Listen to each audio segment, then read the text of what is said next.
Coucou tout le monde, nous voici pour une nouvelle vidéo et donc ça va être l'update lecture de cette première quinzaine du mois de septembre.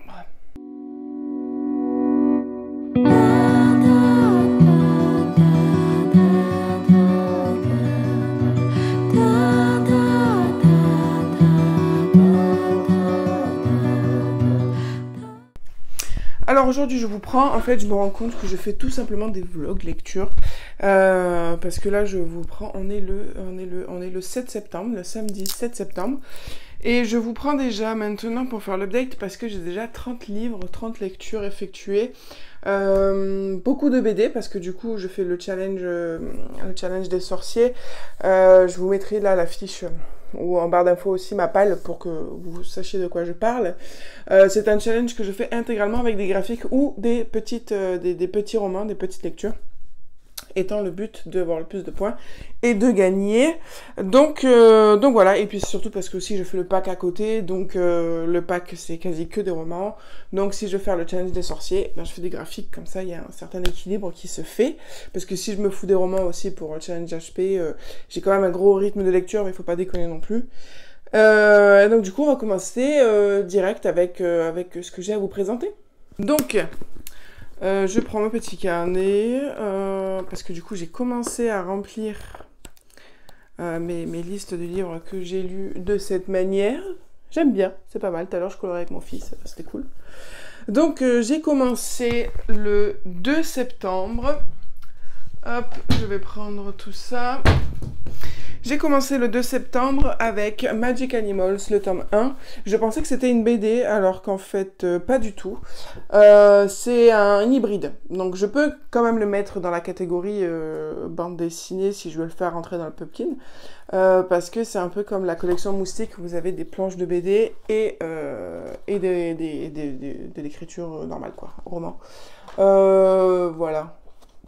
Donc pour le style, écoutez, moi j'aime vraiment beaucoup.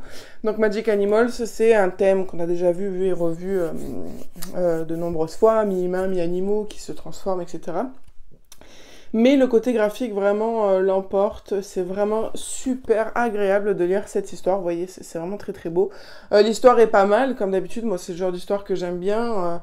Là on est avec 5 enfants du coup, qui sont passionnés de magie et que du jour au lendemain, après un orage un petit peu mystérieux, sont capables de se métamorphoser en animal. Donc voilà, c'est vraiment une série très très cocooning. Il y a 4 tomes, le 4e je l'ai précommandé, il sort au mois d'octobre, début d'octobre. Donc je m'achèterai le 2, 3 et le 4e en même temps pour mettre le jour dans la série parce que au final on passe un très très agréable moment. Voilà, c'est vraiment super sympatoche, ça donne de bonnes vibes. Voilà, pour l'instant c'est vraiment tout mignon, tout doux parce que c'est le début, mais je pense, au vu des couvertures suivantes, je pense que l'histoire va un peu plus sombrer parce que forcément il y a un méchant dedans qui fait des choses maléfiques avec ses enfants. Donc voilà, j'ai vraiment super hâte de continuer cette série parce que vraiment c'est une série super doudou. C'est pile le style de roman que je pourrais faire lire à mon mari sans aucun souci par exemple. Ensuite, je vais faire dans l'ordre, hein, parce que du coup, maintenant que j'ai le carnet de lecture, c'est plus simple. J'ai trouvé en brocante une série jeunesse qui me faisait de l'œil depuis très longtemps. Je l'ai cherché même en occasion et tout, machin. Et là, vraiment coup de cul, je tombe dessus en brocante. Donc, c'est les 4 premiers tomes des Mondes d'Animalia. C'est édité chez Playback, donc c'est des premiers romans. Ils sont à 7 €. Chacun, c'est à partir de 8 ans. Et c'est vraiment sympa. Les couvertures, en plus, donnent vraiment envie. Donc, on va être dans de la fantaisie pure et dure avec plusieurs animaux fantastiques, les licornes, des tigres. On va avoir plein de nouveaux personnages, mais il va y avoir ces chevaux et licornes récurrents qui vont à chaque fois mener une enquête, par exemple. Donc là, ça va être essayer pas de détruire, mais de vaincre un méchant phénix. Là, ça va être l'histoire plutôt centrée sur les tigres, parce que ça va être 2 enfants ou 3 enfants tigres un petit peu avides d'aventure qui vont se perdre sur les territoires d'ours qui sont en guerre avec les tigres. Donc ils vont faire des bêtises sur ce territoire-là et ils vont essayer de se dépêtrer. Donc là, dans celui-là, on voit pas forcément les personnages des licornes et des chevaux. Là, par contre, on est sur le 3e tome, du coup. Et ce 3e tome, là, ça va être vraiment avec nos licornes. Il va y avoir un flamant rose qui va se perdre dans un bois très sombre. Et les licornes vont devoir faire appel à leur magie pour pouvoir libérer le flamant rose et eux-mêmes aussi. Et ensuite, là, nous avons le 4e tome, où ce sont encore avec nos licornes, qui sont chargés de s'occuper de ce jeune licorneau qui va leur en faire baver parce qu'il va faire plein de bêtises. Donc j'avoue que celui-là m'a un peu plus énervé parce que le caractère du jeune licorneau m'a vraiment exaspéré. C'est vraiment tout ce que j'aime pas chez les enfants, donc c'est vraiment ce que j'essaye que mon fils ne fasse pas. Ce genre de grosses bêtises, ce genre d'enfants qui refusent d'écouter tout, qui pensent qu'il a raison, etc., etc. Vous me direz qu'il y a beaucoup d'enfants qui passent par là et tout, c'est une étape importante dans leur développement ou je sais pas quoi. Mais pour ma part, par exemple, j'ai jamais fait ça. J'ai jamais été comme ça. Donc voilà, ça m'a vraiment révulsé, ce comportement-là. Mais bon, pourquoi pas. Ça apprend la sagesse, ça apprend la patience, tout ça. Mais c'est vrai que j'aurais pas eu autant de patience que ces licornes qui ont la garde de cet enfant. Voilà. Mais voilà, c'est vraiment une histoire magique avec des créatures magiques qui pourront plaire vraiment à tous nos petits lecteurs. Au niveau de l'écriture, on est pas mal, c'est écrit assez gros. Il y a pas mal d'illustrations, pas à toutes les pages, mais toutes les 2-3 pages, vous avez voilà, des illustrations qui sont vraiment très jolies, qui sont agréables à lire. Voilà, ça passe vraiment tout seul. C'est des lectures vraiment cocooning, voilà. Très très jolies, très sympathiques. Ensuite, petite déception, j'ai lu Sueur froide du coup de E.P. Malen chez les éditions Baudelaire, donc du coup c'est un service presse, c'est un recueil de 4 nouvelles. Je lui ai mis un 3 sur 5 parce que j'ai pas été super touchée par la plume, les histoires ne m'ont pas transportée tant que ça, j'ai pas été frissonnante, j'ai pas eu peur, j'ai pas eu d'émotion vraiment spécifique au terme, enfin par rapport au thème des histoires, quoi, où vraiment c'est censé faire peur, c'est censé donner des sueurs froides, etc. Mais j'ai pas vraiment ressenti de choses spéciales là-dedans. Et puis, il y a pas mal de couacs, en fait, avec la plume. Je sais pas si c'est une volonté de jouer avec les mots ou quoi, mais il y a vraiment des fois où les mots sont pas les bons, ou des fois ça n'a pas de sens la phrase. Enfin, c'est... je sais pas, c'est bizarre. Et puis d'autant plus que je m'attendais pas à ce que ce soit ça, mais en fait, chaque héros de chaque nouvelle est un enfant. Donc, c'était pas spécifié ça. C'était pas spécifié que c'était des enfants les héros. Ils disent que c'est pour des nouvelles fantastiques pour adolescents, mais je pensais pas que c'était des enfants entre 10 et 11 ans, quoi. Donc les idées étaient pas mal, mais vraiment, ouais, c'était pas dingue. Un peu déçue, d'autant plus que la couverture vraiment donnait super envie. Donc voilà, il y avait des idées, mais voilà, il y avait des manquements au niveau de l'orthographe et de la syntaxe qui peinaient un peu la lecture, et puis le fait que ce soit des enfants qui racontaient leurs aventures. Non, moi j'ai rien contre ça d'habitude parce que je lis que de la jeunesse, donc j'ai l'habitude que ce soit des gamins qui parlent. Mais c'est vrai que je pensais pas que c'était des gamins qui allaient parler ici pour ces 4 histoires qui vous glaceront le sang ou feront douter de l'obscurité qui vous entoure. Pour le coup, ça n'a pas marché avec moi. Voilà, c'est dommage, mais je relève quand même qu'il y a des bonnes idées, des bonnes histoires. Mais vraiment, oui, je m'attendais pas à ça. Mais bon, rien n'empêche que vous fassiez votre propre avis ensuite dessus. Ensuite, j'ai lu Nuit Noire, Fille des déferlantes. Donc celui-là, je l'ai déjà rendu au boulot, donc je l'ai pas. De Philippe Reeves.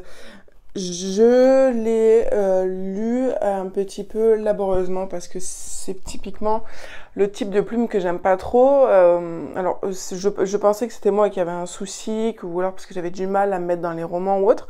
Du coup, j'ai fait lire un passage à ma collègue qui travaille dans la jeunesse aussi.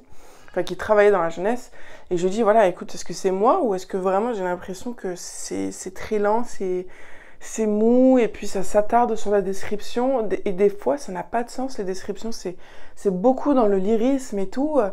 Et j'avais trouvé une phrase vraiment qui m'avait vraiment perturbée, qui disait en gros dans les pensées qui se perdaient dans des pensées phosphorescentes. Alors pour moi, ce genre de comparaison, ça n'a ni queue ni tête. Qu'est-ce que c'est une pensée phosphorescente? Voilà. Et en fait, tout le long du livre, c'était vraiment que des descriptions comme ça, très très dans le lyrisme, dans la poésie, dans le...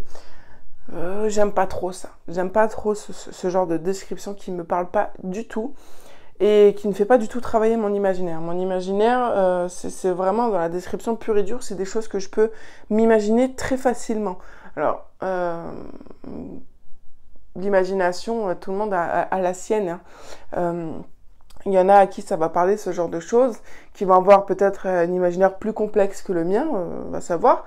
Mais moi, j'aime bien, voilà, quand ça me pop, et en fait, j'aime énormément, c'est vraiment sur ça que ça repose, mes lectures, c'est que quand je lis, j'aime que, en même temps que ma lecture se passe dans ma tête, que les images défilent au même rythme que ma lecture, que les images vraiment défilent dans ma tête, comme si je regardais un film en fait. Il faut que ça se déroule tout seul. Parce que quand j'arrive pas à m'imaginer ce que je lis, ou quand j'ai du mal à m'imaginer ce que je lis, eh ben, ça freine énormément mon rythme de lecture parce que je suis obligée de relire les passages, obligée de relire les phrases pour vraiment comprendre et voir ce que l'auteur veut nous dire. Et quand je n'y arrive pas, eh ben c'est un engrenage qui force. Et des fois, c'est pour ça aussi des fois que j'abandonne mes livres, parce que quand je vois que je n'arrive pas à me visualiser ce que l'auteur me dit, eh ben ça me gâche vraiment ma lecture parce que je suis pas imprégnée dedans, je suis pas imprégnée dans le livre, je suis pas dans l'univers, et du coup, voilà, ça me gâche un peu ma lecture. Donc c'était vraiment ça que j'ai ressenti avec Nuit Noire. Cependant, je l'ai quand même terminé. Celui-là, je l'ai pas abandonné. Parce que professionnellement parlant, c'était une nouveauté, donc voilà, je voulais vraiment me faire un avis complet là-dessus, sur cette lecture, pour pouvoir le conseiller ou non. Voilà, maintenant je sais quel genre de description c'est, je sais à qui je peux le conseiller ou pas au niveau de mes petits adhérents. L'histoire en vrai était pas mal, il y avait des bonnes idées.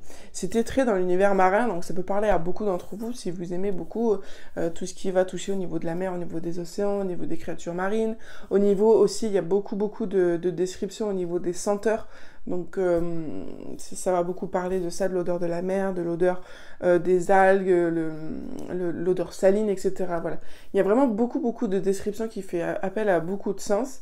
Malheureusement, moi, la mer et l'océan, c'est plutôt quelque chose qui me fait peur qu'autre chose. C'est pas quelque chose qui me passionne, Voilà, j'ai pas d'attrait pour ça. Par contre, vous me parlez d'une forêt, la senteur du forêt, la senteur du bois mouillé, de la terre mouillée, etc. Là, oui, je veux bien, parce que c'est vraiment quelque chose qui me plaît.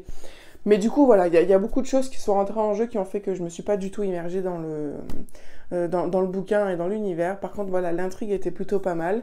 Mais c'est vrai qu'arrivé à la moitié, eh ben, la plupart du temps, je lisais que les dialogues. Ce qui en soi suffisait parce que les dialogues vraiment disaient tout ce qu'il y avait à savoir, et les descriptions étaient plutôt en... comment on appelle ça? En surplus, on va dire, en bonus. Voilà. Donc voilà, juste en lisant les dialogues, j'ai su tous les tenants et aboutissants de l'histoire, et ça m'a amplement suffi. De toute façon, c'était ça où j'abandonnais, donc voilà, je me suis portée plus sur cette option-là. Mais voilà, pour tous les points que j'ai défendus, peut-être que pour vous, ça vaudra le coup si vous aimez tout ce que moi, je n'ai pas aimé. Voilà. Ensuite, j'ai lu Sarah Normal, le tome 1. Donc là, on est sur de la petite lecture jeunesse que j'adore. C'est une série où les livres font... Enfin, en format numérique, ça faisait à peu près 88 pages. Donc sûrement des petites lectures vraiment très sympatoches.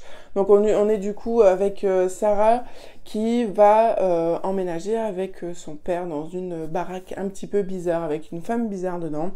Et cette Sarah a le pouvoir du coup de voir les fantômes.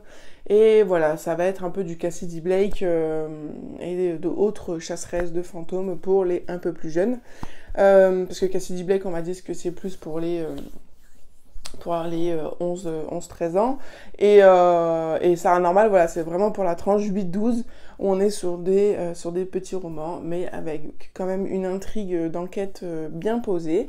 Voilà, c'était très sympa. Il y a quand même 9 tomes, je crois. J'ai 3 tomes dans ma palle.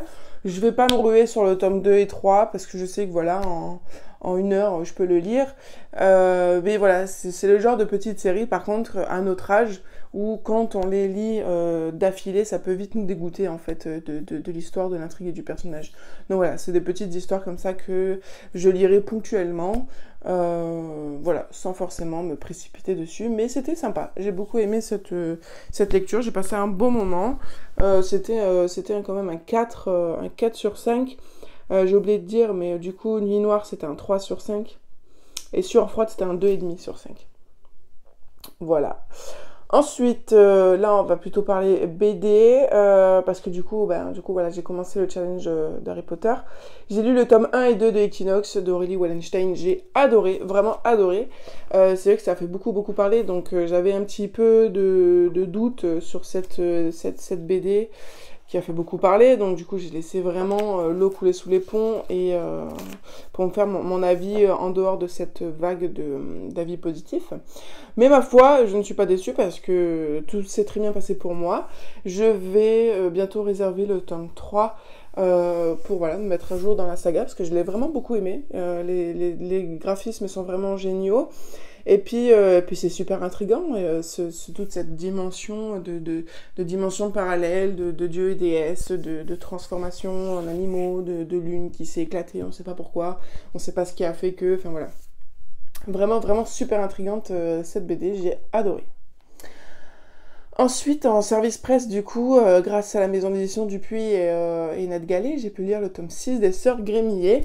C'est vrai que cette BD, j'ai tendance à la confondre souvent avec le Grimoire d'Elphie, parce que c'est à peu près le même style d'histoire de sororité. Bon, mais les Sœurs Grémillet, il y a de la magie qui rentre en jeu. Voilà, je viens de le faire. Le Grimoire d'Elphie, c'est une sororité, mais avec de la magie. Et les Sœurs Grémillet, c'est une sororité, mais qui est plus dans l'enquête, même s'il y a des trucs un petit peu magiques. Enfin voilà, ça se ressemble un peu au niveau du cadre général, même si l'intrigue n'est pas forcément la même, mais ça se ressemble un peu. Enfin bon, j'ai tendance à confondre. Donc c'est vrai que le tome 5, je l'avais lu il y a un moment. Donc là, quand je me suis mis dans le tome 6, il fallait vraiment que je me remette en idée comment c'était fini le tome 5. Parce que par exemple, dans les Sœurs Grémillet, il y a la maman des 3 filles. Et puis je dis, mais pourquoi sa mère, elle est revenue et tout? Parce que justement, dans le Grimoire d'Elphie, la maman n'y est pas. Enfin bon, j'ai beaucoup aimé cette BD particulièrement parce que là, on va rentrer dans le vif du sujet, de la jalousie, de l'amitié, peut-être parfois toxique, du manque de lien familial entre mère et fille, parents-enfants, voilà, à cause de l'isolation, à cause du manque de compréhension, etc. Ça va vraiment tourner beaucoup autour de ça parce que la plus grande des 3 sœurs Grémillet va se lier d'amitié avec la fille unique d'une amie de sa mère. Et cette fille unique va être vraiment jalouse de sa relation avec ses sœurs et du coup va lui faire plein de bêtises et du coup ça va un peu tourner un peu au chaos cette aventure-là. Et voilà, j'ai trouvé vraiment très ça sympa de voir ce côté psychologique qui est parfois dur à endurer en tant que parent, mais encore plus dur à endurer en tant qu'ado. Donc voilà, c'est vraiment un équilibre à trouver pendant cette période dure. Et donc voilà, j'ai trouvé ça vraiment super sympa. J'ai vraiment beaucoup aimé cette BD. Là aussi, ça fait partie des BD que j'aimerais m'acheter pour compléter la collection. Les Sœurs Grémillet, je crois que j'ai que les 2 premiers, les Grimoires d'Elphie aussi, je sais, enfin voilà. C'est vraiment le style de BD que j'aimerais avoir en intégralité chez moi. Par contre, par exemple, Sorceline, c'était vraiment aussi la BD que je voulais, la série de BD que je voulais. Je me suis acheté le coffret à Noël dernier. Donc elle n'est pas à l'abri que d'ici la fin de l'année, je complète mes collections de BD si le budget le peut. Ensuite, j'ai lu le tome 2 des Héricornes. Là aussi, j'avais beaucoup aimé le tome 1. Les licornes, c'est pas quelque chose des sujets qui m'intéressent d'habitude, mais vraiment là pour le coup, avec Equinox et Héricornes, eh ben, je me suis réconciliée avec les licornes, bien que je ne suis pas non plus devenue une fan complète de ce sujet, hein, mais Mais disons que ça m'a vraiment pas déplu, j'ai vraiment beaucoup aimé les licornes et j'ai hâte de lire la suite. Je sais qu'il y a une nouvelle BD qui est sortie sur les licornes qui s'appelle Les Licorniers, qui fait énormément de bruit en ce moment parce que Victor Dixon y a participé. Donc là voilà, je pense que là j'ai ma dose de licorne, je vais me focaliser là-dessus. Et puis si un jour j'ai les licorniers au boulot, là je le lirai, mais pour l'instant je vais le laisser de côté parce que j'ai ma dose et puis on en parle un peu trop. J'ai peur d'être déçue parce que je l'ai croisé, je l'ai vu à la Fnac, je l'ai feuilleté un peu et tout. Et c'est vrai qu'il ne m'avait pas paru non plus extraordinaire. Donc voilà, j'attends un peu. Ensuite, j'ai lu... Alors, grande surprise fantasy. J'avais du mal et j'avais peur de me lancer dans un nouveau roman de fantasy parce que les derniers romans de fantasy que j'ai lus et qui ont été un énorme coup de cœur, c'est Le Réveil du Feu d'Aisling Fowler. Et j'avais peur du coup vraiment de ne plus arriver à aimer autant une saga fantasy et de plus avoir cette émotion que m'avait procuré cette trilogie. Enfin, vous voyez vraiment, quand vous passez d'un coup de cœur, c'est compliqué après de se relancer dans le même type d'histoire parce que vous avez cette appréhension-là et puis vous avez toujours l'histoire de votre coup de cœur qui tourne quelque part dans votre tête. Et du coup, vous n'allez pas pouvoir vous empêcher de faire des comparaisons, des choses, machin et tout. Donc, j'avais très peur de le lire. Uki de fourrure, donc le tome 1, La créature de feu de Kieran Larwood. J'avais très peur de le lire parce que c'est vraiment dans le même style que Le Réveil du Feu. Donc voilà, ça me faisait peur. J'étais quasi à deux doigts de le rendre au boulot. Et puis après, je me suis dit, bon allez, vas-y et tout, arrête de penser Le Réveil du Feu, il y a d'autres livres qui sont bien et tout, machin, replonge-toi dedans. Pas que je voulais arrêter, mais c'est vrai que pour moi c'était un peu tôt. Mais il me faisait quand même super envie. Donc pour les connaisseurs ou les non-connaisseurs comme moi, en fait, Uki, les deux fourrures, est la suite, plus ou moins, de la trilogie Podkin le Brave, du même auteur Kieran Larwood. Et quand j'ai vu ça, je me suis dit, merde, il faudrait peut-être que je lise la trilogie avant du coup. Et puis en voyant les avis, tout ça, il y en a beaucoup qui disaient, bah en fait non, vous n'êtes pas obligé de lire la première trilogie pour lire celui-là, mais c'est vrai que parfois il peut y avoir des clins d'œil que vous ne comprendriez pas forcément. Mais si c'est juste des clins d'œil, ce n'est pas très grave, ça se lit très bien, très bien, sans avoir lu Podkin. On en parle, hein, on cite beaucoup Podkin, on cite un petit peu ses aventures, etc. Mais vraiment, l'histoire même va vraiment parler de Uki, qui est un nouveau personnage. Donc vraiment, pas de stress à avoir là-dessus. Par contre, c'est vrai que, du coup, maintenant, j'ai envie de lire Podkin. J'ai envie de lire la première trilogie. En attendant que le tome 2 sorte, il sort en début 2025, quelque chose comme ça. Donc si j'ai l'occasion, selon comment je me débrouille avec mes pales, pourquoi pas lire Podkin. Parce que là, c'est 3 livres, mais ils font même pas 300 pages les 3, donc normalement, ça devrait vite aller. Mais vraiment, l'univers est vraiment dingue. On est vraiment dans un monde de lapins, et j'ai adoré ça. J'ai vraiment beaucoup aimé. On est vraiment dans de la fantasy pure et dure, voire héroïque fantasy, fantasy médiévale, tout ce que vous voulez qui touche à ce thème-là, avec plusieurs clans, avec de la magie un petit peu sombre, avec des esprits démoniaques qui ont été enfermés dans une mini-prison, avec beaucoup l'aspect spiritualité, avec la croyance en différents dieux, déesses anciens qui auraient créé le monde des lapins. Il y a de la magie, forcément. Il y a une histoire vraiment d'amitié très profonde avec les 3 personnages principaux dont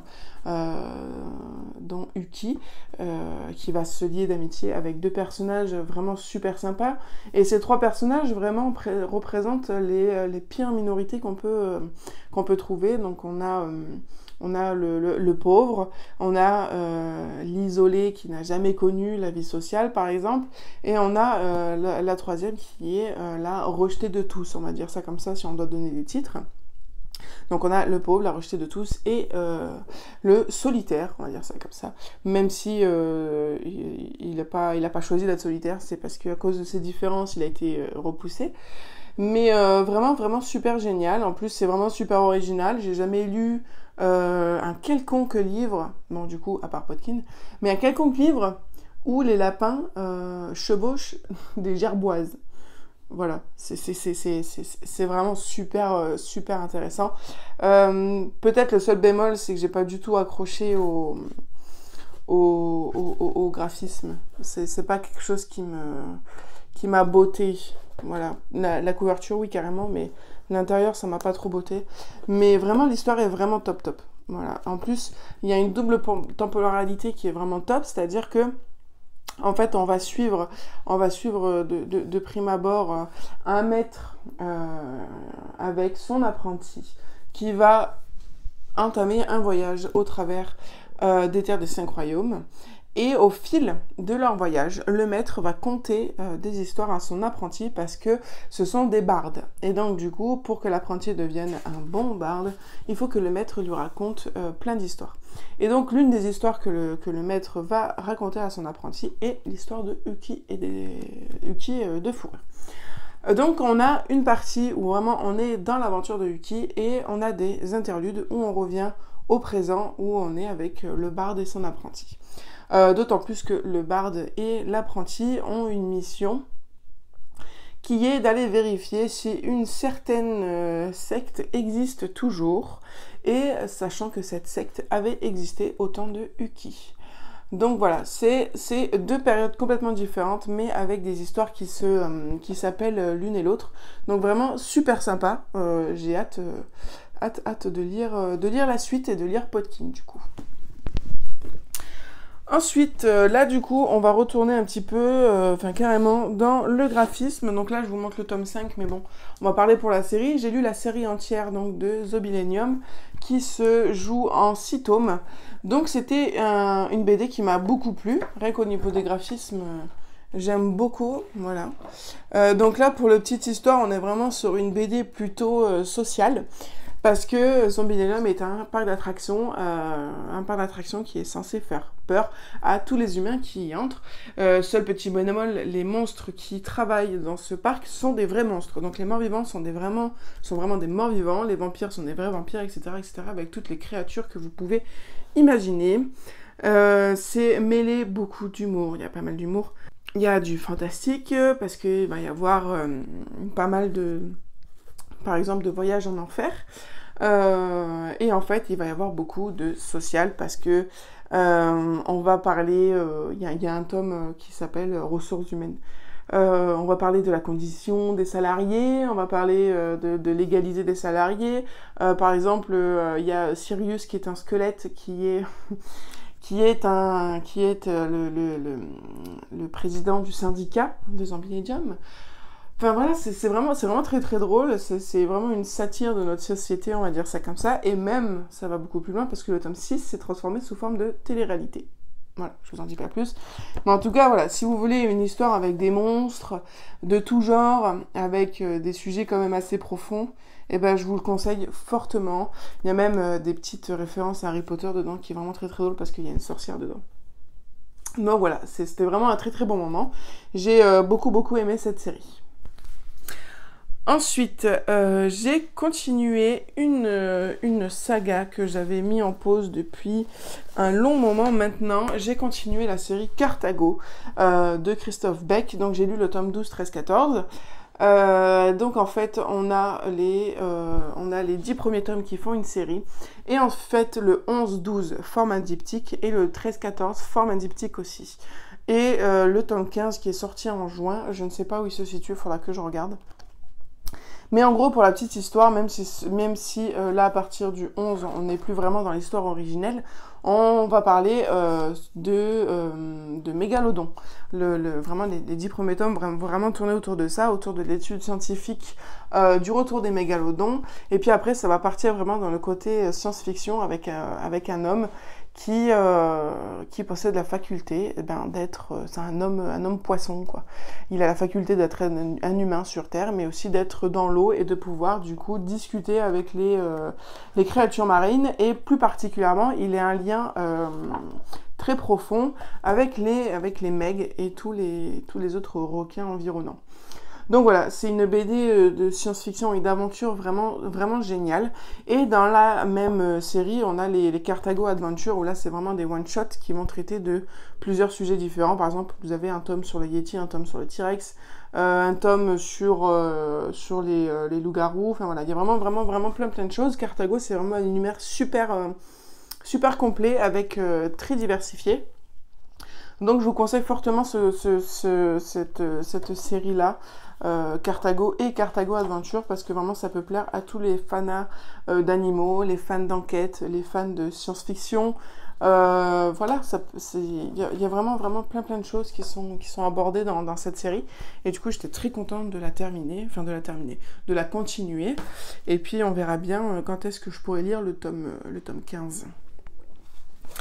Ensuite, on va retourner un petit peu en jeunesse.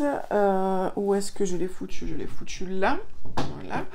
J'ai enfin pu lire le tome 4 des Sortilèges de Zora. C'est une BD que j'adore, avec le style de graphisme que j'adore aussi. Je ne pense pas lire les romans. Les romans, ils ont fait des romans par rapport aux BD. Bof, je préfère vachement le côté graphique parce que je la trouve vraiment magnifique. Donc Zora, c'est une sorcière qui vit au pays des humains, et en fait voilà, elle va vivre un petit peu sa vie, sauf qu'elle va être chamboulée par plusieurs événements au fil des tomes.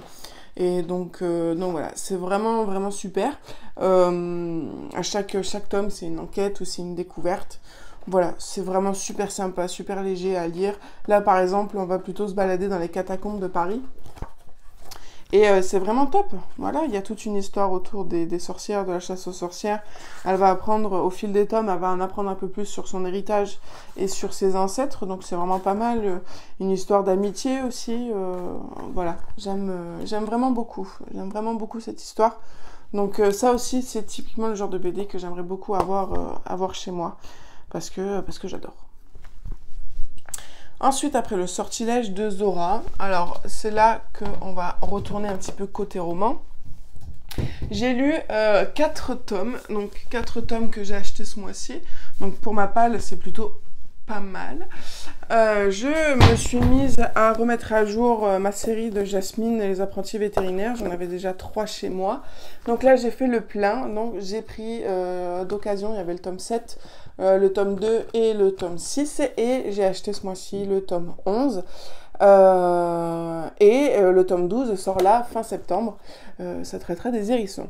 Donc pour la petite histoire, ceux qui sont intéressés pour leurs enfants, pour des premiers romans, qui adorent les animaux, je vous la conseille donc fortement celle-là. Donc c'est Jasmine. Jasmine est maman, a une maman vétérinaire et un papa fermier. Et en fait, elle a vraiment pour habitude de sauver tous les animaux qu'elle croise, parce qu'elle a pour projet d'ouvrir plus tard une pension pour financer un refuge. Et donc chaque tome va parler d'un animal différent, mais dans chaque tome, on va retrouver un peu tous les animaux qui existent déjà. Par exemple, Star va faire son apparition dans quasi tous les tomes, parce que ça va être le chien de Jasmine, et il va souvent rentrer en jeu dans les péripéties. Pareil, sauf Loutre. Loutre, ça va être un personnage qu'on va croiser uniquement dans ce tome-là, mais qui va être cité lorsque Jasmine va parler de tous les animaux qu'elle a sauvés. Mais voilà, en plus, mis à part ce côté vraiment super sympa, on est vraiment dans une beauté. Ils sont vraiment extrêmement beaux. Et à l'intérieur, vous avez aussi de très belles illustrations qui a été fait par Elise Snowden. Évidemment, est-ce que... Voilà, par exemple. C'est très joli, c'est très rapide, on est sur du 150 pages, voilà, c'est vraiment super. Ça change un peu, parce que c'est vrai que quand on a des séries comme ça qui traitent des animaux, on pense souvent à Petit Vétérinaire, ou Mission Animaux, Mission Vétérinaire. Il y a vraiment pas mal de séries qui tournent sur ce sujet, mais là on est vraiment sur des romans. Donc si vos enfants aiment beaucoup les histoires d'animaux et qu'ils en ont peut-être un peu marre des tout petits livres et qu'ils aimeraient commencer des plus grands, et ben cette série elle est parfaite. On est sur du 150 pages avec quand même des illustrations, et les sujets sont beaucoup plus creusés que dans les premières lectures par exemple.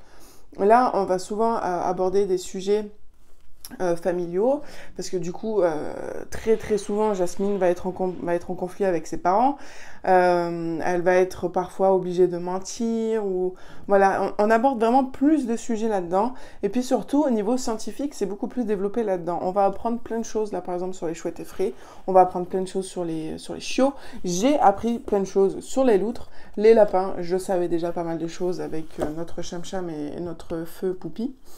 Mais voilà, c'est vraiment une série qui pourrait vraiment trouver son public quand nos petits jeunes en ont marre des premières lectures. Ils peuvent se lancer dans ces romans-là qui sont conseillés à partir de 8 ans. Voilà. Et c'est vrai qu'à partir de 8 ans, c'est tout à fait possible. Donc voilà, c'est une très très bonne série chez Gallimard Jeunesse. Voilà, et puis ils sont très jolis, donc voilà, c'est vraiment super chouette. À lire, ça se lit très facilement. Voilà. J'en ai lu deux un jour et deux un jour. Voilà. Voilà, sur cette série de romans, ça suffit amplement. Ensuite, j'ai lu Amélie Maléfice. Alors, Amélie Maléfice, là pour le coup, on est vraiment sur des premières lectures, hein, c'est vraiment des tout petits formats qui font 32 pages. On est sur des premières lectures, du coup, niveau 1, niveau 2, donc c'est début CP et milieu CP, ou CE1, voire. Donc, Amélie Maléfice, c'est une petite sorcière, voilà, qui fait pas mal de bêtises avec un ami. Et là, on est à peu près sur le même format que Les Animaux de loup, pour ceux qui connaissent. On est vraiment sur un double niveau de lecture. Donc en général, quand on les conseille, on dit par exemple que l'adulte lit le gros texte qui est ici, et le petit ou la petite lit plutôt les bulles. Donc voilà, pour faire un échange de dialogue qui est plutôt sympathique. Et puis au fil du temps, ce sera peut-être les parents qui liront les bulles et les enfants qui liront le texte. Voilà, c'est vraiment des aventures très simples, très sympas, loufoques, voilà, tout ce qui plaît aux enfants. Donc en fait, moi, je me suis mise à lire cette série pour commencer à préparer un petit peu ma sélection pour Halloween. Et donc clairement, voilà, cette série Amélie Maléfice fera clairement partie de ma sélection Halloween pour nos jeunes petits lecteurs qui viendront chercher leur petite lecture frisson dès qu'ils seront en vacances. Mais voilà, ce genre de lecture, donc ça dépend, voilà, si ils lisent déjà bien, ils peuvent le lire tout seuls, mais si voilà, vous voulez quelque chose de simple, mais où vous êtes là quand même, ça le fait aussi, voilà, c'est pour ça qu'il y a différents niveaux de lecture, et donc du coup c'est très complet, voilà. On est le 12 septembre, ou le 13, je sais plus, j'ai du mal à me situer dans le temps, bref. Je vous reprends du coup pour faire une seconde partie de cette update lecture, parce que après d'ici le 15 je pourrais refilmer que dimanche, il faut que je rentre des livres cette semaine là, enfin d'ici samedi, donc je les aurai plus. Vous voyez bien, j'ai ressorti les pulls extra larges et très très cocoon, et j'ai enfin mes mugs Halloween, et j'ai enfin mon temps favori. Il fait du vent, il fait gris, il fait froid. Voilà. Moi, c'est ce que j'aime. C'est ce que je veux. Donc, voilà. Tout est parfait pour ces débuts de cette saison d'automne. Alors, on va partir maintenant. En soi, là, j'ai pas énormément à vous présenter dans cette seconde partie. Tout simplement parce que j'ai lu un peu moins de BD, donc forcément ça dégrossit un peu le chiffre. Je vais commencer par ceux que je n'ai pas. J'ai lu du coup Bergère guerrière, le tome 1. Ça fait, je sais, une éternité que cette série BD est sortie. Je parais énorme comme ça, mais c'est juste le pull. C'est juste le pull qui est vraiment immensime. Enfin bon. Donc j'ai lu, oui, le premier tome de Bergère guerrière. C'était un tome, une série que je voulais lire depuis très longtemps, mais pareil, il y avait eu beaucoup d'avis dessus, beaucoup de hype autour et tout. Et puis ma foi, je pense que cette série allait super bien avec la saison. Donc je me suis lancée dans le tome 1. Évidemment, j'ai commandé tous les autres tomes au boulot. Là, j'ai le tome 3, 4, 5 à la maison, mais il me manque le 2 parce qu'il est emprunté. Donc je vais devoir un peu patienter avant de continuer cette série. Mais j'ai beaucoup aimé, en fait. J'ai beaucoup aimé l'ambiance. Les dessins sont vraiment top aussi. L'histoire, pour l'instant, je ne vais pas me prononcer parce qu'en soi, j'attends vraiment de voir au final toute la série complète. Mais autant dire déjà que ça me plaît. Voilà, parce que sinon, je ne continuerai pas. Mais ça me plaît bien. Ça me plaît bien. On est du coup, pour la petite histoire, on est dans un village où tous les hommes sont partis à la guerre et aucun n'en est revenu. Et du coup, le village, pour continuer à se protéger et puis à vivre, a créé la Ligue des bergères guerrières qui est réservée exclusivement aux femmes. Et toutes les jeunes filles, comme là, notre héroïne, dans le premier tome, va devoir passer son initiation pour son apprentissage de bergère guerrière. Donc il y a ce côté très féministe, mais aussi il y a le côté un petit peu progressiste, parce que du coup là ça va être l'inverse, ça va être un petit garçon qui va faire absolument tout et n'importe quoi pour essayer de rentrer dans la ligue, parce que même si c'est un garçon, il estime que lui aussi il a le droit de faire partie de la ligue. Et donc du coup voilà, il y a ce petit côté humoristique là qui est dans la BD, parce que vraiment il va faire plein de bêtises et de stratagèmes pour essayer d'aller avec les filles. Donc voilà, c'était très sympa. Donc voilà, j'attends de voir la suite parce que ça me paraît quand même assez mystérieux. J'ai envie de savoir en fait vraiment ce qui s'est passé avec ces hommes partis à la guerre et jamais revenus. Donc voilà, j'attends de voir tout ça. Ensuite, on va commencer avec des petits romans. Donc ça, je l'ai lu hier. C'est Les Petites Sorcières, Tildir la catastrophe de Anne Fleur Multon chez Pocus, le premier roman de Sarbacane. Je ne sais pas si c'est le premier livre de cette collection, mais il me semble avoir vu un post sur Sarbacane comme quoi ils ouvraient une nouvelle collection de premiers romans. Et je pense que Les Petites Sorcières est celui qui l'a inauguré. Donc, je sais, je vous dis des conneries, dites-moi, mais il me semble que c'est ce que j'ai vu.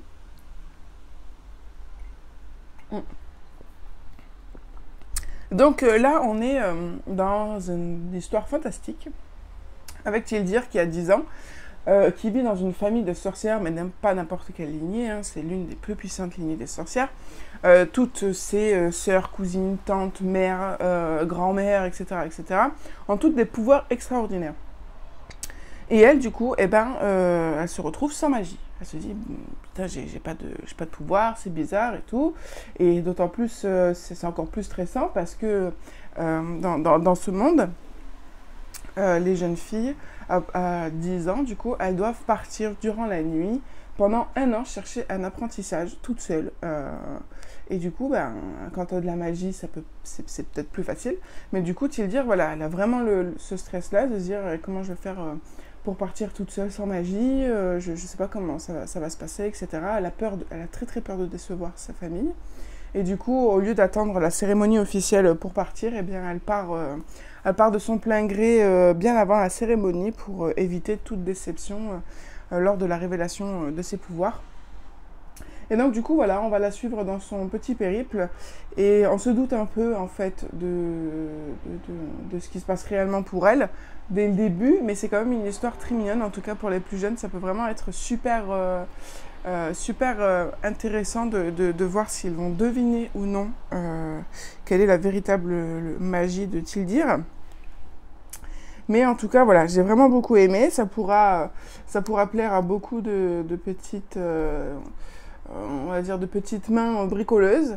Voilà, franchement, c'est très chouette. Et puis, les illustrations sont vraiment sublimes. Voilà. On est sur un livre de 106 pages, avec des chapitres courts, des petits personnages, là, comme Jupiter, ici, qui est la rate de Tildir, qui est vraiment très sympa. Donc, pour des premiers romans, franchement, je vous le conseille fortement.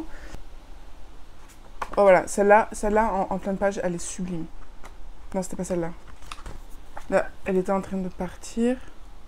Voilà, celle-là. Oh, trop belle. Très, très, très belle. Et c'est, du coup, l'illustratrice, c'est Violette Grabski. Vraiment génial. Donc, franchement, je suis contente qu'on l'ait acheté au boulot. Je vais de ce pas, du coup, le rendre demain pour pouvoir le faire lire aux petits jeunes. Mais du coup, voilà, ça marche par niveau de lecture aussi. Vous avez 3 petits nuages, là. Donc, je pense que ça, c'est plutôt pour les CE2. Quelque chose comme ça, c'est milieu CE1, début CE2, voilà. Je pense qu'on serait bien CP, ça fait quand même costaud. Mais voilà, vraiment, je vous le conseille fortement. C'était vraiment chouette. Je crois avoir vu une couverture d'un deuxième tome de série Les Petites Sorcières. Parce que du coup, quand c'est un titre Les Petites Sorcières et que vous avez un sous-titre Tildir la catastrophe, eh ben, niveau éditorial, ça suppose que on va découvrir d'autres petites sorcières que Tildir. Donc je pense que voilà, ça sera une série que je vais suivre parce que c'est vraiment très très chouette. Voilà. Ensuite, dans la veine des premières lectures, on a Zorage de Manon. Alors, Fargetton, je ne sais pas si on dit Fargeton ou Fargetton, moi j'ai toujours dit Fargetton. Chez la collection Tilt, des éditions Milan, donc premier roman. Ce livre, j'ai beaucoup aimé pour l'histoire, même si c'est quand même une grosse réécriture de La Fée Clochette, avec cette histoire de... vous savez, dans Peter Pan, quand la Fée Clochette commence à disparaître et qu'il faut absolument faire croire aux enfants que la Fée Clochette existe. C'est typiquement ça. Typiquement ça. Donc en soi, c'était pas faramineux non plus, parce que voilà, c'était quelque chose qui est assez vu, mais par contre, pour les enfants qui n'ont jamais... vu Peter Pan ou qui n'ont jamais connu l'histoire de la Fée Clochette, eh ben, ça peut vraiment être un super moyen de découvrir ça. Après, particularité dans ce livre, c'est qu'il est monochrome. Donc niveau illustration, on est toujours dans les mêmes teintes, hein, toujours dans le violet. Voilà. Cela dit, c'est très très beau. Voilà, là c'est Maud Bégon qui est aux illustrations. Donc vraiment au niveau de l'illustration, c'est vraiment très très beau, mais c'est le côté monochrome qui me perturbe un peu, et je pense que j'en ai parlé avec ma collègue jeunesse, je lui ai fait t'en penses quoi toi que ça soit en monochrome comme ça, violet et tout, et la première chose qu'elle m'a dit c'est c'est sûr que les garçons ils le prendront pas. Et c'est vrai que si les garçons ils viennent un peu, ils regardent comme ça et tout, ben, je pense que la plupart vont se dire ah c'est pour les filles, voilà. Donc je pense que, comme elle m'a dit, c'est un parti pris qu'a pris la maison d'édition de faire violet. Après, il y a des garçons qui aiment le violet, qui aiment le rose, hein, bien sûr, mais voilà. Il y a encore beaucoup de garçons qui sont tout ce qui est rose, qui sont contre tout ce qui est rose, violet, voilà, tout ce qui est un petit peu girly, on va dire. Hein. Mais voilà, mais sinon, c'était sympatoche. Voilà, ça se lit facilement. On est vraiment sur une petite aventure avec des petites subtilités qui sont assez poétiques, qui sont pas mal, parce que dans la bibliothèque des fées, en fait, c'est pas des livres qui subsistent, c'est des petites choses bien particulières. Voilà, je vous en dirai pas plus. Ensuite, autre petite lecture sympa, j'ai lu le tome 2 de Tonnerre de Mammouth, Zinzin les humains, chez Pépix, chez Sarbacane. J'avais lu le tome 1 il y a un petit moment maintenant, et du coup j'attendais avec impatience le tome 2. Alors c'est vraiment extra, vraiment c'est une série ça que je suivrai, parce que du coup on va suivre ces deux protagonistes qui sont des mammouths, qui sont vraiment l'opposé l'un de l'autre. Parce que y en a une qui est complètement avare d'aventure, qui est complètement cupide. Enfin, je sais pas comment on dit. Qui a vraiment, vraiment envie de beaucoup d'aventures tout le temps, en fait. Et l'autre qui est beaucoup plus posé, etc. C'est ce qu'on voit dans le tome 1. Sauf que dans le tome 2, eh ben, les caractères ont complètement switché. À cause de ça. À cause de cette petite fille. Il faut savoir que du coup, on est vraiment autant des mammouths. Donc, autant dire que les mammouths et les hommes de Cro-Magnon, à l'époque, c'était pas vraiment des copains. Et donc, du coup, là, on va voir cette petite cohabitation entre ces mammouths et les mammouths du clan et cette petite fille. Voilà, j'ai trouvé ça très très drôle. Il y a des illustrations qui sont pas mal. Voilà, c'est vraiment cocooning. Ça, je pense que c'est typiquement le genre de livre que mon mari peut lire aussi. On est sur du 140 pages. Et moi j'aime beaucoup cette police. En fait, oui, Pépix et Sarbacane, c'est ceux qui éditent aussi le journal de Gertie et Tête de Fesse. Et moi j'adore cette police-là, cette manière de mise en page et tout. J'adore, je trouve que c'est vachement léger, vachement bien pour une lecture reposante, quoi. Enfin voilà. Donc voilà, pour vos petits jeunes, c'est cool. Ensuite, après Bergère Guerrière, j'ai lu 2 BD. J'ai lu Les Sœurs de la Brume. J'ai mis un 3 sur 5. J'ai pas été touchée tant que ça. Tout va trop vite. On creuse pas les personnages. On est souvent sur du stéréotype. On creuse pas tout le côté fantastique de ce bouquin, même si c'est un petit peu de la métaphore, du passage de de l'enfance à l'adolescence, parce que cette jeune fille va découvrir les joies de devenir une femme à part entière, on va dire ça comme ça. Donc la puberté, tout ce qui s'ensuit de très réjouissant. Ouais, c'était pas dingue.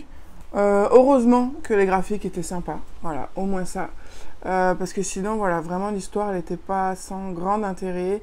On a vraiment le cliché de la petite sœur vraiment très très chiante, pénible et tout, alors que toutes les petites sœurs ne sont pas comme ça, quoi. Et du coup, voilà, il y a vraiment plein de choses qui m'ont dérangé là-dedans. J'ai pas trouvé ça dingue. Et puis niveau subtilité, on n'y est pas du tout, quoi. C'est vraiment du style, la grand-mère dit à la petite sœur, c'est rien, c'est ta sœur qui a ses règles. Alors je sais que ça se dit, enfin ça se fait ce genre de parler entre familles et tout, il n'y a pas de souci, moi je suis aussi cash comme ça. Mais c'est vraiment dans le... Quand tu écris un livre pour écrire une histoire, tu t'attends à ce que les choses soient tournées... Enfin, tu écris pas une histoire... Enfin, je sais pas comment vous dire. Je vais pas faire un livre de mes discussions avec mon mari, par exemple, vous voyez. Quand on fait un livre, on essaie de mettre les formes, on essaie de faire passer quelque chose à travers des mots, etc. Et là, vraiment, au niveau des dialogues, au niveau de la parole, il n'y avait rien de subtil. C'était pas dingue, quoi. Voilà, tout ce qu'il y avait de subtil là-dedans, c'était vraiment le côté fantastique, avec les brumes, avec les monstres cachés dans la forêt et tout. Voilà, ça, c'était un petit peu plus subtil. Mais vraiment, au niveau des dialogues, c'était pas très recherché. C'est dommage. C'est vraiment dommage. C'est peut-être la seule BD, je crois, de ma vie que je désigne. Ah non, il y avait Vampiro aussi. C'est la deuxième BD vraiment que je dis tous les points noirs. Mais c'est rare qu'il y en ait autant. Mais là, vraiment, j'ai pas du tout accroché au style. Et pourtant, la maison d'édition Kinaï, j'ai vraiment adoré avec Le Garçon Sorcière. C'est dommage. C'est dommage. Mais bon, voilà, il va retourner chez lui. Ensuite, autre BD, ça c'est vraiment une lecture cocoon, du coup, c'est les carnets de cerises. Donc chez Métamorphose, je les ai lus vraiment il y a plus de 10 ans, voire même plus, je crois que j'étais au collège ou au lycée, je sais plus quand est-ce, je peux vous le dire en fait, hein. Quand est-ce qu'elles sont sorties. Ça je pourrais vous dire quand est-ce que je les ai lus. Pourquoi il n'y a pas les dates? Il est marqué à la fin, eux? Ah oui, il est marqué à la fin. 2012.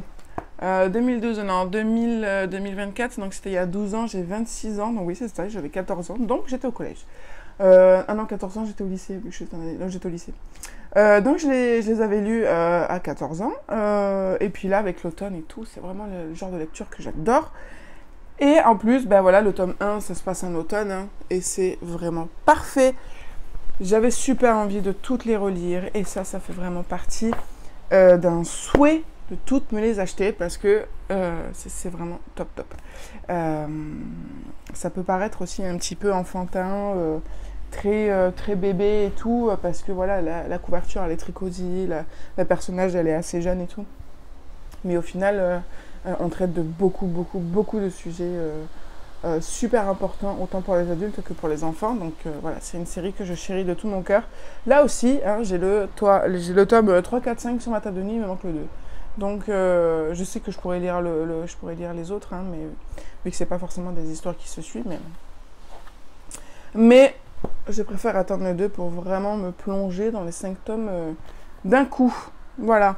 Non, pour la petite histoire, je vais vous lire le résumé pour vraiment lui faire honneur.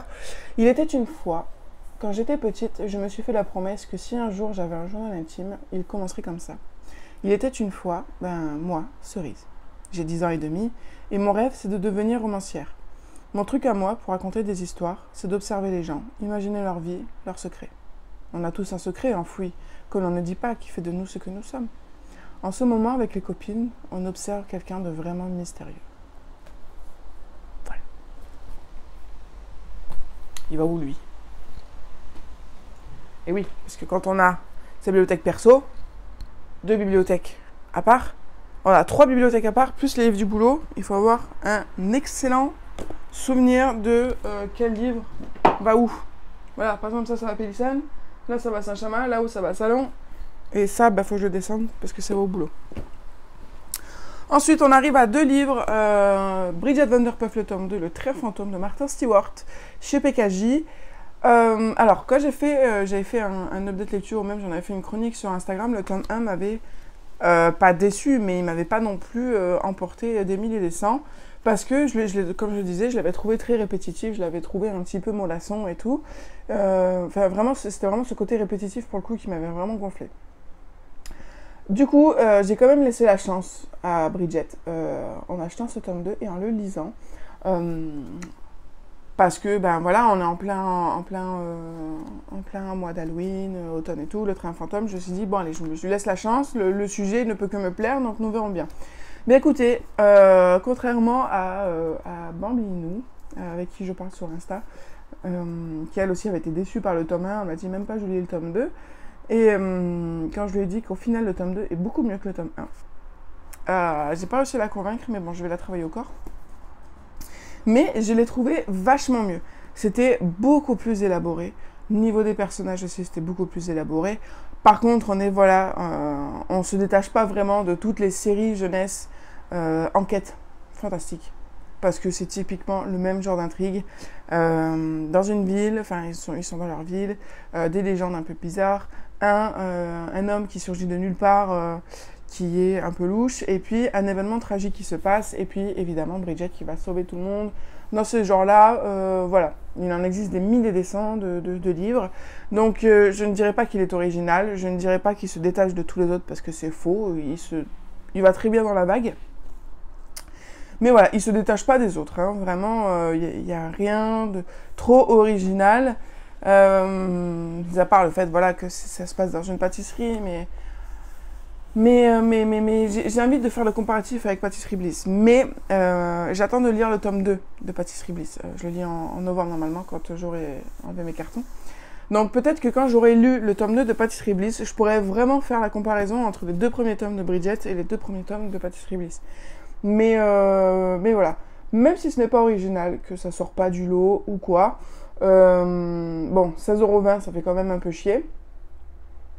Mais si vous avez un emprunt, si vous avez la possibilité de l'avoir en e-book, ou de vous le faire prêter ou quoi, ça peut vraiment être quand même une très bonne lecture pour vous et vos enfants. C'est vraiment le type de lecture cocooning, sans prise de tête. Voilà, vraiment, on pose son cerveau et puis on se laisse emmener très facilement, quoi. C'est vraiment du lâcher prise.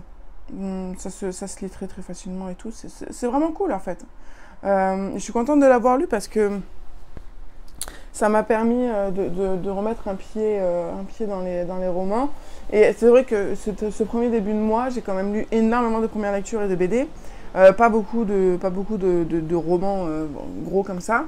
Et donc du coup voilà, j'avais lu l'Académie des méchants, mais l'Académie des méchants il y a encore beaucoup d'illustrations, pas beaucoup de textes, voilà, c'était pas non plus le roman le plus élaboré niveau contenu ce mois-ci. Et donc du coup voilà, le fait de m'être renvoyée là-dedans, ça m'a vraiment remis dans l'esprit des vrais romans. Voilà. Et donc le dernier, justement, Bridget Van Der Puff, m'a permis de foncer dans Animas de C.R. Gray, donc le tome 1, L'Héritier. Ça fait un bail, ça doit faire même 2 ans que je l'ai dans ma palle. Et donc j'ai sauté le pas. J'ai sauté le pas parce que franchement ça me faisait chier de ne pas le lire, parce que j'ai la trilogie complète dans ma palle. Donc je me suis dit, allez Loane, vas-y, lis le tome 1 au moins. Et donc du coup, je l'ai commencé le 10, donc je l'ai commencé mardi, je l'ai fini mercredi matin à midi, donc en 24 heures. J'ai beaucoup aimé, alors, parce qu'il y a toujours un alors, mais comme ça vous voyez que je suis pas non plus bon public à tout, hein. Mais on est sur une très bonne histoire, j'ai kiffé mon moment, et je sais que cette trilogie, je vais la kiffer. Mais ce sera pas peut-être. Pour l'instant, c'est pas un coup de cœur. À voir le tome 2 et 3, comment ça se déroule. Mais on est vraiment très proche du type d'histoire d'Harry Potter mêlée au Royaume du Nord. Royaume du Nord, parce qu'il y a cette histoire de lien très fort avec un animal. Pas forcément comme dans Animal Totem ou autre, on est vraiment sur quelque chose de plus proche du lien entre les humains et les animaux que les royaumes du Nord, et je suis pas la seule à l'avoir trouvé, ce parallèle-là. Après, il date de 2018, donc ça fait 6 ans qu'il est sorti. Il date de 2018. Je crois qu'Animal Tattoo, c'est plus jeune. Pas bon. Donc oui, un très très fort lien avec les royaumes du Nord. Et aussi beaucoup avec Harry Potter. C'est vrai que, surtout que là je viens de les relire, donc c'est vrai que je vois beaucoup les similitudes, mais on voit beaucoup les similitudes dans un jeune enfant qui est orphelin, qui a été dans une famille adoptée, qui ne connaît pas vraiment ses racines, qui n'a pas la même magie que tout le monde, et puis, il y a toutes ces scènes qui font vraiment, vraiment hyper penser à Harry Potter, dans le style où il rencontre ses futurs amis dans un train. Le train va s'arrêter à la gare de l'école.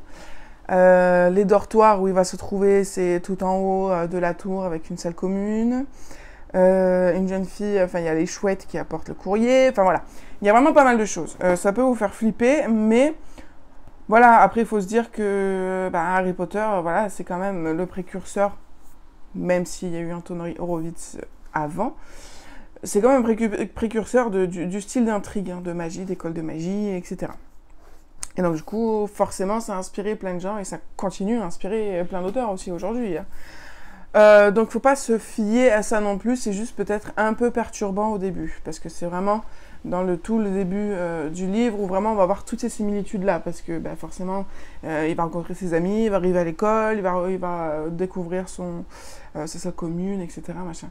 Donc forcément toutes ces similitudes là vont être présentes au début du livre, mais après vraiment on va dire, je crois que c'est à partir de 100 pages, quelque chose comme ça, on entre vraiment dans un monde un peu plus original. Là, on n'est plus vraiment dans l'école de magie, quelque chose d'excitant, de palpitant et tout. Là, on va vraiment redescendre dans le sombre, quoi. Vraiment, vraiment. Avec une histoire de manipulation pour le trône, d'une héritière vraiment badass, et d'une histoire d'un vrai roi qui se cacherait quelque part et qui serait le frère caché de la reine. En gros, c'est un peu ça. Et voilà, va y avoir toute la quête aussi du jeune garçon, donc Bailey, de trouver pourquoi il n'a pas la même magie que tout le monde. Alors j'ai dit magie parce que je ne veux pas vous dire vraiment ce qui se passe ici. Mais voilà, les 100 premières pages, vous vous étonnez pas si vous avez des similitudes. Mais après, vraiment, ça se découle tout seul. Je l'ai bouffé. Il fait 360 pages. Il fait 360 pages, donc vraiment foncé. Ça passe aussi un très bon moment. Après, voilà, comme je dis, il faut prendre en compte, voilà, ce que je vous ai dit, les 100 premières pages Harry Potter. Et le fait que, voilà, c'est une série un petit peu vieillot aussi. Hein. Elle a déjà 6 ans, donc voilà, faut être un petit peu indulgent là-dessus, parce qu'à cette époque-là, il y avait aussi les Royaumes du Nord qui faisaient grand bruit à la télé, au cinéma, en série et tout et tout.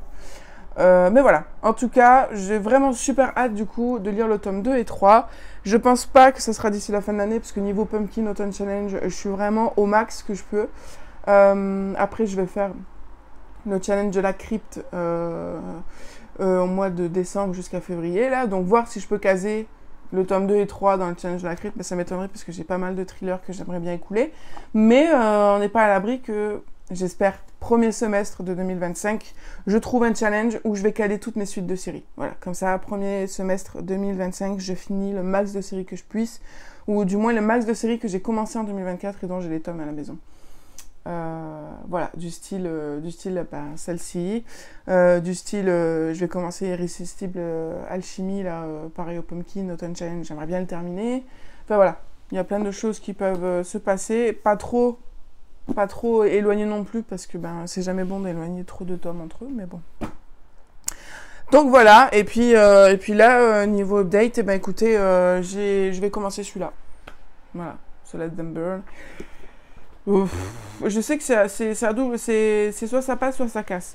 Mais moi, je suis rassurée dans le sens où c'est quand même de la fantasy, du coup. Et je suis rassurée parce que moi, niveau description hyper longue, ça me plaît pas du tout.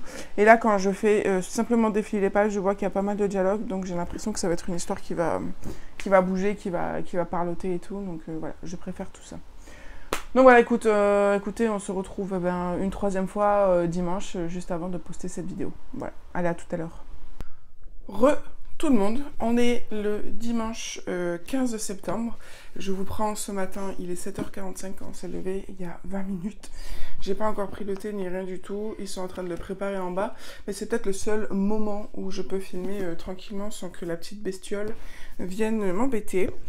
En tout cas, je viens vous présenter du coup mes 2 dernières lectures de cette première quinzaine de septembre. Il s'agit de 2 romans young adultes, donc voilà, je pense que ça va parler à certains. Donc le premier que j'ai terminé, je l'ai terminé jeudi, c'est Solasem Burn de Camille Cole chez Hachette. Alors c'est vrai que j'en ai parlé dans la vidéo du Pumpkin Autumn Challenge, dans le sens où ça me faisait assez peur parce que ce livre-là c'était assez 50-50, c'était soit on aimait, soit on n'aimait pas du tout. Et il y a une youtubeuse que j'aime beaucoup, Little Boom Mider, qui elle n'avait pas accroché, n'avait pas super aimé l'histoire. Donc ça me faisait un peu peur, mais écoutez, très belle surprise parce que du coup j'ai adoré. J'ai vraiment beaucoup aimé, j'ai été super immergée. J'étais dans une ambiance un petit peu... j'étais dans une ambiance super automnale en fait. Quand je le lisais, j'étais vraiment dans un espèce d'autre monde. La plume était vraiment super. Même s'il y a quelques petits couacs au niveau des personnages, un petit peu des choses qui étaient prévisibles, je pense que c'est quand même une très bonne lecture. Je dirais pas un coup de cœur, mais c'est une très bonne lecture. J'ai beaucoup apprécié, vraiment beaucoup apprécié le fait qu'il y ait les 2 points de vue, étant donné qu'on va suivre 2 sœurs complètement différentes qui veulent différentes choses, où ils vont leur arriver différentes choses, et même des fois leurs rôles vont s'inverser. Et ben moi j'ai trouvé ça vraiment génial d'avoir les deux points de vue. On voyage aussi pas mal à travers le monde du coup. L'histoire va principalement se dérouler à Sen-Iri, ici. Et une guerre enfin pas une guerre, mais une guerre a eu lieu avec... avec l'anglais, et il va y avoir aussi quelques petits business politiques aussi avec l'anglais, malgré la guerre qu'il y a eu 5 années passées. Donc c'est beaucoup d'intrigues politiques forcément, il y a des intrigues amoureuses, mais c'est quand même assez en backstage, je dirais. Donc c'était très appréciable. Il y a toute une histoire de prophétie autour des dragons que j'ai beaucoup aimé. Par contre, c'est vrai que il y a certaines incohérences que j'ai retrouvées, comme le fait que les personnages ont 17 ans, 17 et 18, 18 étant Elera la plus grande. Et en fait Pharon, elle est infante empyréenne, c'est-à-dire qu'elle a été choisie parmi les dieux, les divinités de ce monde-là, pour qu'elle puisse jouir de tous les pouvoirs réunis de tous les dieux pour mener à fin la guerre contre les Langlais. Cette guerre s'est passée il y a 5 ans. Donc ça veut dire qu'elle avait 12 ans. Donc ça veut dire qu'à 12 ans, elle était à la guerre avec tous les dieux des pouvoirs. Elle a dû aller sauver la future reine. Enfin, à 12 ans, ça me paraît... dans ce contexte-là, ça me paraît un petit peu bizarre parce que les personnages à 17-18 ans sont quand même assez immatures encore. Donc, c'est pas comme les livres de fantasy jeunesse où là, les héroïnes et les héros ont entre 10 et 12 ans. Mais c'est un peu plus crédible parce que c'est l'histoire qui a voulu ça et puis on suit les personnages à cet âge-là. Mais là, du coup, c'est vrai que quand on voit leur comportement à 17-18 ans, on a du mal à s'imaginer qu'elles ont déjà sauvé le monde à 12 ans. Voilà, c'est seulement ça, ce problème de personnalité qui est un petit peu interrogeant sur ce qui s'est passé il y a 5 ans. Alors, je sais que c'est un tome 1, il y a un tome 2 qui va suivre, mais j'aimerais énormément, pour le coup, que là, il fasse vraiment un préquel, en fait, pour vraiment qu'il nous explique cette guerre d'il y a 5 ans, au moment où elles avaient 12 ans. Voilà. Parce que elles sont quand même assez immatures, elles sont un peu perdues. C'est un peu compliqué de suivre leurs envies, etc. Des fois, c'est un petit peu répétitif parce que, vu qu'elles sont perdues, elles se posent de nombreuses questions et parfois les mêmes sans forcément trouver de réponse. Donc, voilà, c'était des personnages assez torturés, on va dire. Et voilà, donc, mis à part ce petit point que je me suis dit, mon Dieu, mais comment elles ont fait à 12 ans? Ou alors peut-être qu'elles étaient plus matures à 12 ans et que ça s'est aggravé avec l'âge, je sais pas. Mais du coup, voilà, j'ai quand même super hâte de lire le tome 2, je le lirai parce que ça se finit sur un cliffhanger énormissime. Bon, prévisible, on va dire, mais incompréhensible. Je veux dire, je comprends pas le choix du personnage parce que c'est vraiment, ça va à l'encontre vraiment de tout ce qu'elle a fait auparavant. Mais bon, ça fait partie du jeu, hein, mais voilà, quand le tome 2 sortira, et ben ma foi, je me l'achèterai parce que c'était quand même, mis à part tout ça, c'était quand même une histoire que j'ai super aimé suivre. Voilà. Et puis, si après le deuxième tome, parce qu'il marque bien que c'est une duologie, hein, donc le tome 2 sera le dernier, j'espère quand même qu'il pourrait peut-être réfléchir à faire un préquel pour vraiment expliquer les origines. Ensuite, du coup, le livre que j'ai terminé hier et qui clôture du coup cette première quinzaine, c'est Créatures fantastiques de Kia Monsef chez De Saxus. Donc voilà, enfin une relique de ma palle lue. Ça faisait vraiment des années que je me le traînais dans différentes palles sans jamais le lire. Là, c'est chose faite. Alors écoutez, je lui ai mis un 3,5 sur 5. Ce fut très long, laborieux. C'était très compliqué, très compliqué. Je l'ai mis en story. C'était hier vers midi. J'en étais à la moitié. Donc j'avais déjà lu tout ça. Et il ne s'est quasi rien passé. Et c'était vraiment pénible. Ça s'est vraiment accéléré au bout de la 300e page, sur un livre de 435. Donc il y a quand même 300 pages. Où c'était vraiment très long, où on a des pages de blabla, de descriptions, de pensées. En plus l'héroïne, la pauvre pêcheur, on n'y peut rien, mais elle est hyper tourmentée parce qu'elle a perdu sa mère d'un cancer quand elle était petite, elle avait 6 ans. Ensuite, là, elle a 15 ans, elle perd son père qui s'est fait tuer mystérieusement. Donc, elle se retrouve toute seule dans une maison trop grande, trop de souvenirs horribles, étant donné qu'en plus, son père s'est fait tuer dans sa chambre. Elle se retrouve à devoir gérer une clinique, la clinique vétérinaire de son père, qui est au bord de la faillite. Donc, je comprends absolument que cette petite soit complètement chamboulée, et j'imagine même pas ce que ça doit être, étant donné que j'ai traversé aussi cette période de deuil. J'imagine pas ce que ça doit être 2 fois plus les choses à devoir gérer par elle-même qu'elle n'avait pas demandé et dont elle ne sait quasi rien.